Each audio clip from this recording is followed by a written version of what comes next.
எனவே நாங்கள் யுத்தம் பண்ணிக்கிட்டு இருக்கிறோம், அதனால தான் அட்டாக் பண்ணுறோம்னு இந்த நிமிஷம் வரைக்கும் இஸ்ரேல் சொல்கிறாங்க.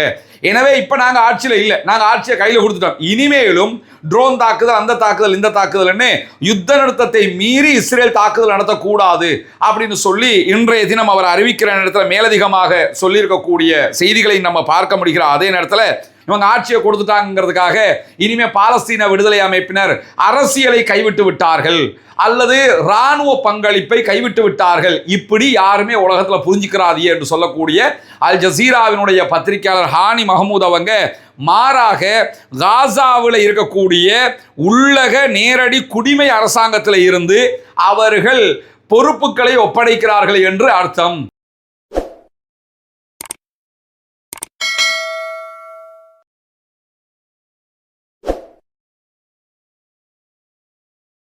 அன்பிற்கினிய சகோதர சகோதரிகளிடம் அனைவர் மீதும் ஏக இறைவனுடைய அமைதியும் கருணையும் உண்டாகட்டுமாக என்கிற உயரிய பிரார்த்தனைகளோடு தொடர்ச்சியாக 2 ஆண்டுகளுக்கு மேலாக பாலஸ்தீனத்தினுடைய காசா பகுதிகள் மேலே இஸ்ரேலிய ஆக்கிரமிப்பு இராணுவம் பாரிய இன அழிப்பு தாக்குதல்களை நடத்தியது நமக்கெல்லாம் தெரியும். இந்த தாக்குதல்கள் 2ஆம் உலக மகா யுத்தத்தில் போடப்பட்ட குண்டுகளை விட அதிகமான குண்டுகள் காசா பகுதியில் போடப்பட்டது என்று பேசப்படுகிற அளவுக்கு நிலைமை உச்சத்தை தொட்டிருந்தது. லட்சக்கணக்கான அப்பாவிகள் கொல்லப்பட்டு லட்சக்கணக்கான அப்பாவிகள் படுகாயம் அடைந்த ஒரு பாரிய யுத்தமாக இந்த யுத்தத்தை நம்ம பார்க்க முடியும்.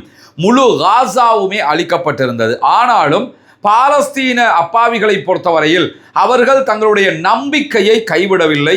மீண்டெழுவோம், மீண்டும் எழுவோம் என்கிற அடிப்படையில் காசா மீண்டெழுந்து கொண்டிருக்கிறது, மீண்டும் எழுந்து கொண்டிருக்கிறது என்பதையும் நம்ம தொடர்ச்சியாக பார்க்க முடியும். இப்படியான ஒரு சூழல் இருக்கிற போது பாலஸ்தீனத்தின் காசாவினுடைய வரலாற்றில் ஒரு மாபெரும் திருப்பமாக இன்றைய நாளில் ஒரு முக்கியமான சம்பவம் நடந்திருக்கிறது. அது என்னன்னு சொன்னா, பாலஸ்தீனத்தை ஆண்டு வந்த பாலஸ்தீன விடுதலை அமைப்பினர் இன்றைய நாள் தங்களுடைய ஆட்சியை ஒப்படைப்பதாக அறிவித்திருக்கிறார்கள்.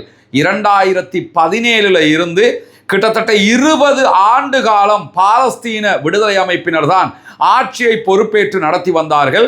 அவர்கள் தேர்தலில் வெற்றி பெற்று ஆட்சியை கைப்பற்றியிருந்தார்கள்.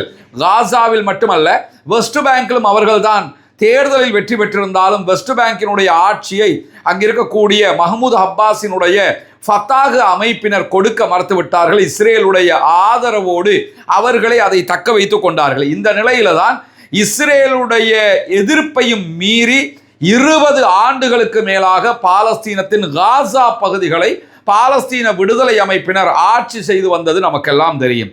இந்த 2 ஆண்டு கால யுத்தத்தை பொறுத்தவரையில யுத்தத்தில் நாங்கள் பாலஸ்தீன விடுதலை போராட்ட அமைப்பை மொத்தமாகவே அழிக்கப் போகிறோம், அதே மாதிரி பாலஸ்தீன காசாவினுடைய ஆட்சியை மொத்தமாக வீழ்த்த போகிறோம் என்று சொல்லித்தான் இஸ்ரேல் தாக்குதல்களை நடத்தியது. ஆனால் காசாவினுடைய ஆட்சியை அவர்களால் வீழ்த்த முடியவில்லை.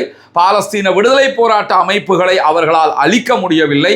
ஒட்டுமொத்த தோல்வியை அவர்கள் அடைந்தார்கள். காசாவை அழித்ததை தவிர, காசாவினுடைய கட்டிடங்கள் அழிக்கப்பட்டிருக்கிறது, அப்பாவிகள் கொல்லப்பட்டிருக்கிறார்களே தவிர காசாவினுடைய ஆட்சியையோ பாலஸ்தீன விடுதலை அமைப்பினரையோ அவர்களால் அழிக்க முடியாமல் போய்விட்டது. எனவே காசாவில் மொத்த தோல்வியை சந்தித்தது இஸ்ரேல். இந்த நிலையில தான் பாலஸ்தீன விடுதலை அமைப்பினருக்கும் இஸ்ரேலுக்கும் இடையில ஒரு சமாதான உடன்படிக்கையை கொண்டு வரும் விதமாக அமெரிக்க அதிபர் டொனால்ட் ட்ரம்ப் தலையிட்டு காசாவுக்கான ஒரு அமைதி வாரியம் அமைக்கப்பட்டது.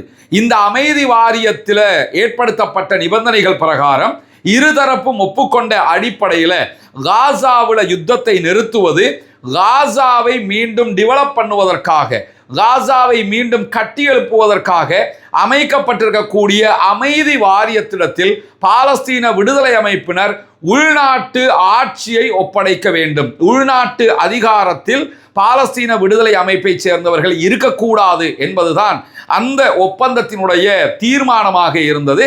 அதை பாலஸ்தீன போராட்ட அமைப்புகளும் ஒப்புக்கொண்டார்கள். குறிப்பாக கத்தரில் நடைபெற்ற பேச்சுவார்த்தைகள், ஈஜிப்டில் நடைபெற்ற பேச்சுவார்த்தைகள் எல்லாம் அதை அவர்களே ஒப்புக்கொண்டார்கள். ஆயுதத்தை கீழே வைக்க முடியாது, ஆயுதம் எங்களிடம்தான் இருக்கும், பாலஸ்தீனத்தை பாலஸ்தீனியர்கள் தான் ஆள வேண்டும், பாலஸ்தீனத்திற்கு உருவாக்கப்பட்டிருக்கக்கூடிய அமைதி வாரியத்தில் இருக்கக்கூடியவங்களும் பாலஸ்தீன காசாவினுடைய பகுதியை ஆளுகிறவர்கள் பாலஸ்தீனியர்களாக இருக்க வேண்டும்.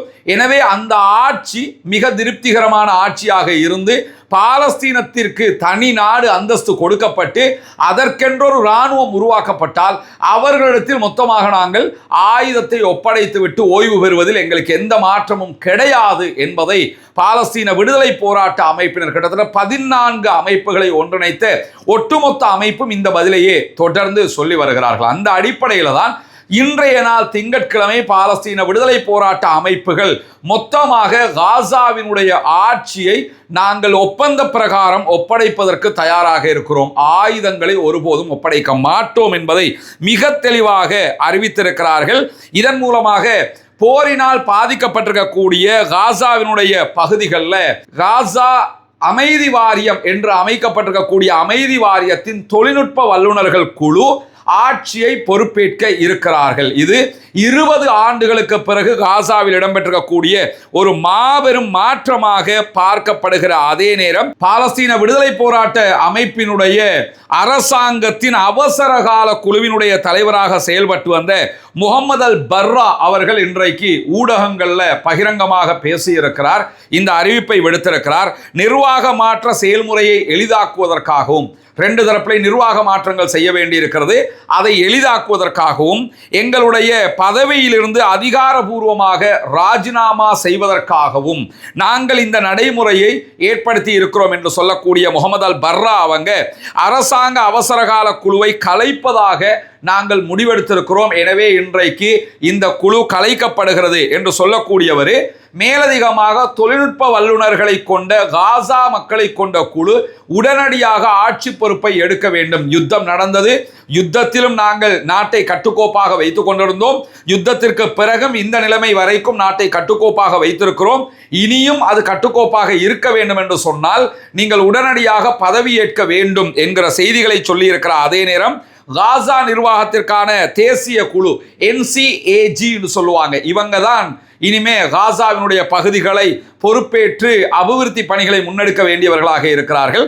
அந்த குழுவை பற்றி சொல்லுகிற நேரத்தில் தான் அவர்கள் விரைவாக பதவியேற்க வேண்டும் என்று சொல்லி பாலஸ்தீன விடுதலை அமைப்பின் அவசரகால ஆட்சிக்குழுவின் தலைவர் முகமது அல் பர்ரா அவர்கள் இந்த செய்திகளை தெரிவித்திருக்கிறது மட்டுமல்லாமல் தொடர்ந்து இஸ்ரேலிய ஆக்கிரமிப்பு இராணுவம் காசாவை முற்றுகையிடுவது அல்லது காசாவை ஆக்கிரமிப்பதை நிறுத்துவதற்காகவும் இன அழிப்பு யுத்தத்திற்கான எந்த ஒரு சாக்கு போக்குகளையும் இனிமேல் இஸ்ரேல் சொல்லாமல் இருக்க வேண்டும் என்பதற்காகவும் காசாவினுடைய பகுதிகளினுடைய பொறுப்பை இனி ஏற்கப் போவதில்லை என்ற புதிய நடைமுறையை நாங்கள் ஏற்படுத்தி இருக்கிறோம் என்று சொல்லி இருக்கிறார்கள். சுருக்கமாக சொல்ல போனா காசாவில் பாலஸ்தீன விடுதலை அமைப்பினர் தானே ஆட்சியில் இருக்கிறாங்க, எனவே நாங்கள் யுத்தம் பண்ணிக்கிட்டு இருக்கிறோம், அதனால தான் அட்டாக் பண்ணுறோம்னு இந்த நிமிஷம் வரைக்கும் இஸ்ரேல் சொல்கிறாங்க. எனவே இப்போ நாங்கள் ஆட்சியில் இல்லை, நாங்கள் ஆட்சியை கையில் கொடுத்துட்டோம், இனிமேலும் ட்ரோன் தாக்குதல், அந்த தாக்குதல், இந்த தாக்குதல்னு யுத்த நிறுத்தத்தை மீறி இஸ்ரேல் தாக்குதல் நடத்தக்கூடாது அப்படின்னு சொல்லி இன்றைய தினம் அவர் அறிவிக்கிற நேரத்தில் மேலதிகமாக சொல்லியிருக்கக்கூடிய செய்திகளை நம்ம பார்க்க முடிகிற அதே நேரத்தில் காசாவில் இருந்து அல் ஜசீராவுக்கு செய்தி வழங்கக்கூடிய அல் ஜசீராவினுடைய பத்திரிகையாளர் ஹானி மஹமூத் அவர்கள் அல் ஜசீராவில் இது தொடர்பாக காசாவினுடைய நடைமுறைகளை பற்றி மிக தெளிவான ஒரு செய்தியை இன்றைக்கு அறிக்கை செய்திருந்தார். அந்த செய்தி அல் ஜசீரா ஒரு பரபரப்பான செய்தியாகவும் வெளியிட்டு கொண்டிருந்தது. ஹானி மஹமூத் அவங்க இது தொடர்பாக பேசுகிற நேரத்தில் என்ன சொன்னார்ன்னு கேட்டா, பாலஸ்தீன விடுதலை போராட்ட அமைப்பினுடைய இந்த அறிவிப்புங்கிறது அரசியல் ரீதியாக மிக மிக முக்கியத்துவம் வாய்ந்த ஒன்றாக பார்க்கப்படுகிறது. பேச்சுவார்த்தைகளை தொடர்ந்து முன்னெடுத்து போவதற்காகவும் பல மாதங்களாக இங்கு அதிகரித்து வரக்கூடிய அதிகார வெற்றிடத்திற்கு பிறகு தொழில்நுட்ப வல்லுநர்களுடைய குழு காசா பகுதிக்கு வந்து பொறுப்பேற்பதற்காக பாலஸ்தீன விடுதலை அமைப்பிடமிருந்து வழங்கப்படுகிற ஒரு சலுகையின் ஒரு பகுதியாகத்தான் இதை பார்க்க முடியும் அப்படின்னு சொல்லி இன்றைய நாள் ஹானி மஹமூத் அவர்கள் அல் ஜசீராவுக்கு ரிப்போர்ட் பண்ணும்போது இந்த செய்தியை சொல்றாரு. தொழில்நுட்ப குழு வரணும், அவங்க பொறுப்பெடுத்து அடுத்த அபிவிருத்தி திட்டங்களை செய்யணுங்கிறதுக்காகத்தான் இந்த சலுகையை பாலஸ்தீன விடுதலை அமைப்பு கொடுத்துக்கிட்டு இருக்கிறாங்கிறதோட பேச்சுவார்த்தைகளையும் அடுத்த கட்டத்துக்கு போக வேண்டி இருக்குது, அதற்காகவும் இது கொடுக்கப்படுகிறது என்று சொல்லக்கூடியவர் இந்த நடவடிக்கைகள் காசாவில் பாலஸ்தீன விடுதலை அமைப்பு தன்னுடைய அரசியல் அல்லது இராணுவ பங்களிப்பை கைவிடுகிறது என்று அர்த்தம் அல்ல. மிக தெளிவாக புரிஞ்சுக்கிறோம் கேட்டா, இவங்க ஆட்சியை கொடுத்துட்டாங்கிறதுக்காக இனிமே பாலஸ்தீன விடுதலை அமைப்பினர் அரசியலை கைவிட்டு விட்டார்கள் அல்லது இராணுவ பங்களிப்பை கைவிட்டு விட்டார்கள், இப்படி யாருமே உலகத்தில் புரிஞ்சுக்கிறாதியே என்று சொல்லக்கூடிய அல் ஜசீராவினுடைய பத்திரிகையாளர் ஹானி மஹமூத் அவங்க மாறாக காசாவில் இருக்கக்கூடிய உள்ளக நேரடி குடிமை அரசாங்கத்தில் இருந்து அவர்கள் பொறுப்புகளை ஒப்படைக்கிறார்கள் என்று அர்த்தம். கான் போடுறது அல்லது ட்ரைனேஜை ரெடி பண்ணுறது, ஸ்கூல்ஸுகளை கட்டுறது, இந்த மாதிரி அபிவிருத்தி பணிகள், பொதுமக்களுக்கு தேவையான அபிவிருத்தி பணிகள் இருக்குதா இல்லையா, அந்த பணிகளில் இருந்து அவங்க ஓரமாகறாங்களே தவிர அரசியல்ல இருந்து ஓரமாகவும் இல்லை, இராணுவத்திலிருந்து அவங்க ஓரமாக போறதும் இல்லை. பாலஸ்தீன விடுதலை அமைப்பினுடைய இந்த அறிவிப்புக்கு பிறகு NCAG-னுடைய, அதாவது தேசிய கவுன்சில் இருக்குதா இல்லையா, பாலஸ்தீன நாட்டினுடைய இந்த காசாவினுடைய அபிவிருத்தி பணிகளுக்காக டொனால்ட் ட்ரம்பினுடைய கூட்டமைப்பில் உருவாக்கப்பட்ட அந்த அமைப்பினுடைய தலைவர் இதை வரவேற்றிருக்கிறார் என்கிற செய்திகளும் சொல்லப்படுகிற அதே நேரத்தில் முற்றுகையிடப்பட்டிருக்கக்கூடிய காசாவினுடைய பகுதிக்குள் நுழைவதற்கு இதுவரைக்கும் இந்த காசா அமைதி வாரியத்தினுடைய நிர்வாகத்திற்கு இஸ்ரேல் தடை விதித்து கொண்டு வந்தது. காரணம் என்னன்னு கேட்டா, நீங்க உள்ள நுழையணுங்கிறீங்க, ஆனா ஆட்சி பாலஸ்தீன விடுதலை அமைப்பிட்டே இருக்குது, எனவே அவங்க ஆட்சியை கைவிட்டா தான் அவங்கள உள்ள அனுப்புவோம்னு இருந்தாங்க. இப்ப அவங்க ஆட்சியை கைவிடுவதாக அறிவித்திருக்கிறார்கள். எனவே தற்போது பாலஸ்தீனத்திற்கான காசாவுக்கான அமைதி வாரியத்தின் உறுப்பினர்களை இஸ்ரேல் உள்ளே அனுமதித்தாக வேண்டி இருக்கிறது.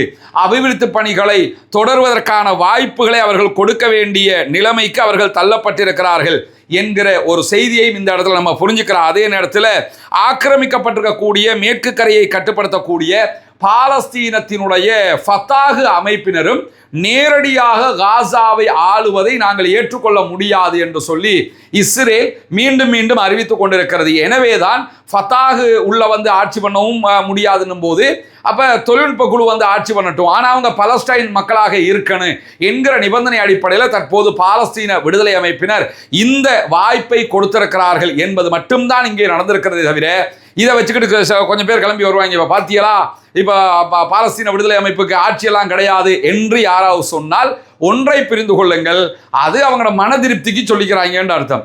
யுத்தத்தினால் பாலஸ்தீன விடுதலை அமைப்பை வெல்ல முடியவில்லை, யுத்தத்திற்கு பின்பதாகவும் அவர்களை வெல்ல முடியவில்லை, அவர்களுடைய ஆயுதங்கள் அவர்களிடமே இருக்கிறது, அவர்களுடைய பங்கர்களுடைய ப்ளூ பிரிண்டை கூட தரமாட்டோம்ட்டாங்க. இஸ்ரேல் என்ன பண்றான்னு கேட்டா, பாலஸ்தீன விடுதலை அமைப்புடைய பங்கர் எங்கெங்கெல்லாம் இருக்குது அதுல ப்ளூ பிரிண்டை தாங்கன்னு கேட்கிறாங்க, அதை கூட தர முடியாதுன்னு சொல்லிட்டாங்க. எனவே அவர்களுடைய அதிகாரம் அவர்களிடத்தில் தான் இருக்கிறது.